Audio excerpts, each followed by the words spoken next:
Hello viewers, welcome to tech shares. నార్మల్గా మనం hold చేసి ఉంచుకున్న షేర్స్ని సెల్ చేసేటప్పుడు మనం టీపిన్ అండ్ ఓటీపీని ఎంటర్ చేయాల్సి ఉంటుంది. సో ఈ టీపిన్ ఎందుకు ఎంటర్ చేస్తాము అంటే, మన షేర్స్ మనం ఏవైతే బై చేసి హోల్డ్ చేసి ఉంచామో ఆ షేర్స్ అనేవి మన డీమ్యాట్ అకౌంట్లో ఉంటాయి. అండ్ ఈ డీమ్యాట్ అకౌంట్ అనేది ఎయిదర్ సిడిఎస్ఎల్ లేదా ఎన్ఎస్డిఎల్లో ఉంటుంది. మీరు ఒకవేళ జెరోదాలో కానీ ట్రేడింగ్ అకౌంట్ తీసుకున్నారు అంటే మీరు మీ డీమ్యాట్ అకౌంట్ని సిడిఎస్ఎల్ నుండి తీసుకున్నారు అని అర్థం. మీరు మీ షేర్స్ని సెల్ చేయాలి అనుకుంటున్నారని సిడిఎస్ఎల్కి చెప్తున్నారు. సో అందుకని మీ టీపిన్ని మీ సిడిఎస్ఎల్కి షేర్ చేస్తున్నారు. సో దట్ అది ఆథెంటికేట్ అయ్యి మీ షేర్స్ అనేవి రిలీజ్ అవుతాయి.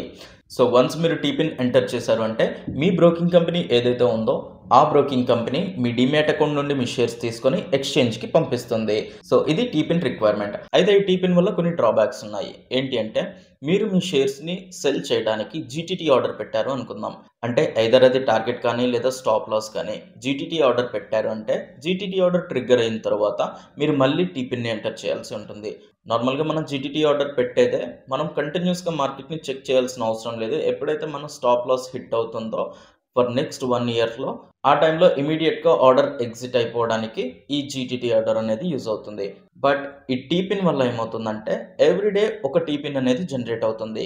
సో ప్రతిరోజు మీరు ఏదైనా కంపెనీలో షేర్స్ సెల్ చేయాలి అంటే ఖచ్చితంగా టీపిన్ని ఎంటర్ చేయాల్సి ఉంటుంది. సో ఒక్కసారి ఒకరోజు టీపిన్ ఎంటర్ చేస్తే ఆ రోజు మార్కెట్ ఎండ్ అయ్యేంత వరకు ఆ టీపిన్ వ్యాలిడ్ ఉంటుంది. సో డెఫినెట్లీ మీరు షేర్స్ సెల్ చేయాలి అన్న ప్రతిరోజు ఖచ్చితంగా టీపిన్ని ఎంటర్ చేయాల్సి ఉంటుంది. అయితే ఈ టీపిన్ లేకుండా కూడా మనం షేర్స్ సెల్ చేయొచ్చు. అంటే ఈ టీపిన్ని స్కిప్ చేయొచ్చు. అది ఎలా అంటే, ఒకేసారి మనం సిడిఎస్ఎల్కి ఇలా చెప్పొచ్చు, మన ట్రేడింగ్ అకౌంట్కి మన డీమ్యాట్ అకౌంట్ నుండి ఎప్పుడైనా షేర్స్ని సెల్ చేసే పర్మిషన్ ఇవ్వాలి. దాన్నే మనం డిడిపిఐ అంటాము. అంటే demat debit and pledge instructions. So ఈ డీమ్యాట్ డెబిట్ ప్లెడ్జ్ ఇన్స్ట్రక్షన్ని మనం యాక్టివేట్ కానీ చేసుకుంటే మనం ప్రతిసారి టీపిన్ ఓటీపీలు ఎంటర్ చేయాల్సిన అవసరం ఉండదు. ఒక్కసారి మనం సెల్ ఆర్డర్ మీద క్లిక్ చేస్తే వెంటనే మన ఆర్డర్స్ అనేవి సెల్ అయిపోతాయి. మనం బై చేసేటప్పుడు ప్రాసెస్ ఎలా ఉంటుందో సెల్ చేసేటప్పుడు కూడా ప్రాసెస్ అలానే ఉంటుంది. సో ఎలాంటి ఓటీపీస్ కానీ టీపిన్స్ కానీ అవసరం లేదు. సో ఎవరైతే ఈ ఎక్స్ట్రా లేయర్ ఆఫ్ సెక్యూరిటీ అవసరం లేదు అనుకుంటారో, అంటే మీ డీమ్యాట్ అకౌంట్కి ఎక్స్ట్రా లేయర్ ఆఫ్ సెక్యూరిటీ అవసరం లేదు అని అనుకుంటారో మీరు ఈ డిడిపిఐని యాక్టివేట్ చేసుకోవచ్చు. ఈ డిడిపిఐని యాక్టివేట్ చేసుకోవడం కూడా చాలా సింపుల్. మీరు ఆన్లైన్లో కూడా చేసుకోవచ్చు మీ అకౌంట్ నుంచి. దీనికి ఒక నామినల్ ఛార్జ్ ఉంటుంది. అది పే చేస్తే ఒక్కసారి పే చేస్తే సరిపోతుంది. ఈ అకౌంట్కి పర్మనెంట్గా మీరు డిడిపిఐని యాక్టివేట్ చేసుకోవచ్చు. సో అది ఎలా చేసుకోవాలి అనేది ఇప్పుడు చూపిస్తాను. ఫస్ట్ మీ జెరోదా అకౌంట్ ఓపెన్ చేయండి. మొబైల్ నుండి అయినా చేయొచ్చు, పీసీ నుండి అయినా చేయొచ్చు. సో మీరు అకౌంట్ ఓపెన్ చేసిన తర్వాత టాప్ రైట్లో మీకు మీ క్లయింట్ ఐడి ఉంటుంది. క్లయింట్ ఐడి మీద క్లిక్ చేసిన తర్వాత మీ డీటెయిల్స్ కనిపిస్తాయి. సో అందులో మీకు కన్సోల్ అని ఉంటుంది. కన్సోల్ మీద క్లిక్ చేస్తే కన్సోల్లో మీకు చాలా ఆప్షన్స్ ఉంటాయి. అందులో డీమ్యాట్ మీద క్లిక్ చేయండి. డీమ్యాట్ మీద క్లిక్ చేసిన తర్వాత మీకు డిడిపిఐ యాక్టివేషన్కి ఒక లింక్ ఉంటుంది. దాని మీద క్లిక్ చేస్తే ఎనేబుల్ డిడిపిఐ అనే చెక్ బాక్స్ వస్తుంది. ఆ చెక్ బాక్స్ ని చెక్ చేసి కంటిన్యూ మీద క్లిక్ చేయండి. నెక్స్ట్ ప్రొసీడ్ నో మీద క్లిక్ చేయండి. ప్రొసీడ్ మీద క్లిక్ చేసిన తర్వాత మీ ఆధార్ కార్డ్ నెంబర్ ఎంటర్ చేయండి. అండ్ నెక్స్ట్ ఓటీపీ అడుగుతుంది. మీ ఆధార్ కార్డ్ లింక్ అయి ఉన్న మొబైల్ నెంబర్కి ఓటీపీ వస్తుంది. ఆ నెంబర్ ఇక్కడ ఎంటర్ చేస్తే ప్రాసెస్ కంప్లీట్ అవుతుంది. అయితే ఈ ప్రాసెస్కి ఒక నామినల్ ఛార్జ్ ఉంటుంది అని చెప్పా కదా, అదెంత అంటే 100 రూపీస్ ప్లస్ జిఎస్టీ 18%. అంటే సింపుల్గా చెప్పాలంటే 118 రూపీస్ మీ అకౌంట్లో ఉండాలి.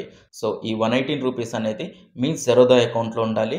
ఒకవేళ ఈ 118 రూపీస్ కానీ మీ జెరోదా అకౌంట్లో లేకపోతే ఈ ప్రాసెస్ యాక్టివేట్ అవ్వదు. సో మేక్ షూర్ ఖచ్చితంగా మీ అకౌంట్లో 118 రూపీస్ ఉండేలా చూసుకోండి. జెరోదా అకౌంట్లో, మీ బ్యాంక్ అకౌంట్లో కాదు. సో ఇది మీరు డిడిపిఐని యాక్టివేట్ చేసుకునే ప్రాసెస్. జెరోదాలో మాత్రమే కాదు, మీరు ఏ ట్రేడింగ్ ప్లాట్ఫామ్ యూజ్ చేస్తున్నా కానీ అందులో మీరు ఈ డిడిపిఐని యాక్టివేట్ చేసుకోవచ్చు. ప్రతి ట్రేడింగ్ అకౌంట్లో ఇదే ప్రాసెస్ ఉంటుంది. సో వన్స్ మీరు డిడిపిఐని యాక్టివేట్ చేశారు అంటే 24 to 48 అవర్స్ పడుతుంది ఇది యాక్టివేట్ అవడానికి. అండ్ వన్స్ యాక్టివేట్ అయింది అంటే మీకు ఒక కన్ఫర్మేషన్ మెయిల్ వస్తుంది. సో మీరు ఆ కన్ఫర్మేషన్ మెయిల్ నుంచి ఏమీ చేయాల్సిన అవసరం లేదు. జస్ట్ అది మీకు ఇన్ఫార్మ్ చేస్తుంది మీ అకౌంట్లో డిడిపిఐ యాక్టివేట్ అయింది అని. సో అది సింపుల్గా మీరు మీ అకౌంట్లో డిడిపిఐని యాక్టివేట్ చేసుకోండి. అండ్ నెక్స్ట్ టైం నుండి మీరు సెల్ చేసేటప్పుడు ఓటీపీ టీపిన్స్ తోటి అవసరం లేకుండా సింపుల్గా ఆర్డర్ సెల్ చేసేయండి.